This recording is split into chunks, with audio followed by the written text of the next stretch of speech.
The Kimura, one of the staples of any Jiu-Jitsu diet, but also probably one of the submissions that is most rarely caught accurately, and it becomes from this. During the process of transitioning for a Kimura, I need to transition through multiple stages of control. And if I haven't developed efficiency in my control, I can't move through them accurately. So I need to know how to place my body. So I want to show you from the footwork side first and explain the controls we're going through, and then I want to go back to how I address the arm. Modified side mount. Reverse cross chest. Modified side mount. Standard side mount. Cross chest. North-south transition. Boom, to here. We just went through a range of different control positions. And if we developed that skill with our controls, that's going to be easier to develop. But if we haven't focused on understanding how to control, it's going to be very hard to transition to that and maintain control of somebody's arm who doesn't want you to take it from them. And I can guarantee you this, he doesn't want you to take his arm. So let's have a look at how we do this here. We're going from the modified side mount. I cup his elbow with my elbow.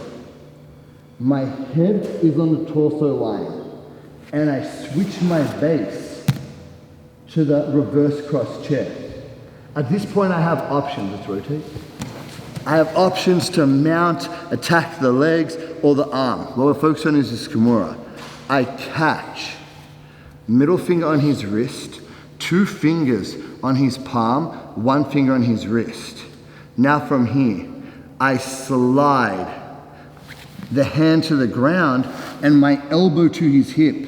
I transition, modified side mount. Now from here, he wants to reach for his pant leg.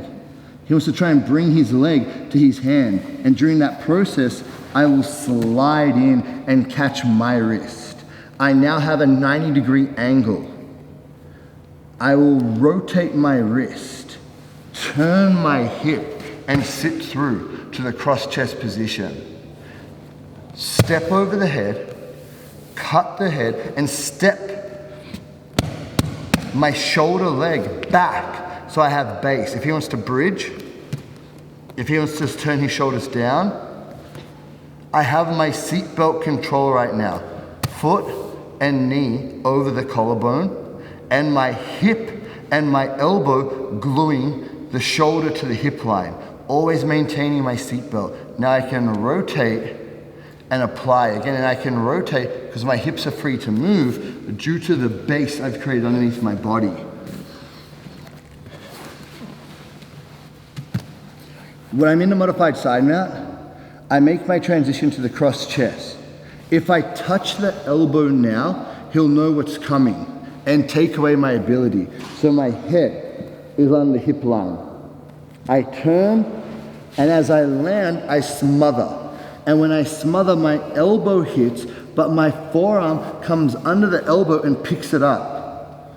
Now from here, the best way to disguise a submission is to go for a transition. So I like grab his knee and start going for a transition to the mount. He stomps on the ground to stop me from picking that up. I switch to the hand. Now from here, he wants to go for it. It's very tricky to save his hand. I now slide back, modified side mount. I pass the arm until the elbow and the shoulder are in line.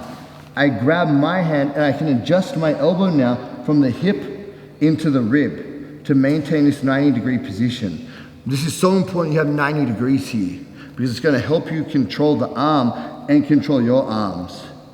I rotate, standard side mount, sit through, cross chest, and now I pick him up. In this process, I've now glued his elbow to my sternum. So if he wants to try and drive his elbow out, it's not happening. If he wants to try and save his arm, it's very difficult. If he wants to bridge or turn, I have base underneath me due to my foot position and elbow position. And now I can rotate to apply. The standard variation of the Kimura from side mount. Learn how to master the controls so you can transition through when you capture that arm, and then you know it's yours. The arm was there as a gift. Don't pass up a gift if someone's going to give it to you.